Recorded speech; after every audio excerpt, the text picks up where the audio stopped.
তো বন্ধুগণ, আজ 12 সেপ্টেম্বরের হ্যামস্টার কম্বাটের ডেইলি কম্বোটি মিলিয়ে নিব। তো সেজন্য প্রথমে মাইন অপশনে যাব। মাইন অপশনে গিয়ে মার্কেট অপশনে যাব। মার্কেটে যাওয়ার পরে দেখতে পাচ্ছেন যে টপ 10 সিএমসি প্যারিস এই কার্ডটিকে ক্রয় করব।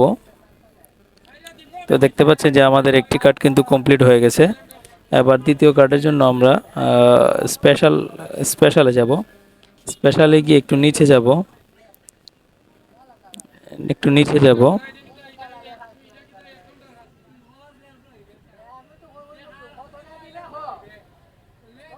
তো দেখতে পাচ্ছেন যে ইউটিউব গোল্ড বাটন এই কার্ডটিকে ক্রয় করব। দেখতে পাচ্ছেন আমাদের দ্বিতীয় কার্ডটি কমপ্লিট হয়ে গেছে। এবার তৃতীয় কার্ডের জন্য আরেকটু নিচে যাব। তো নিচে গিয়ে দেখতে পাচ্ছেন যে বিলা ফর দ্য ডেপ্ট ইন্সপিরেশন এই কার্ডটিকে ক্রয় করব। তাহলে তো দেখতে পাচ্ছেন আজকের আমাদের কম্বোটি সম্পন্ন হয়ে গেছে।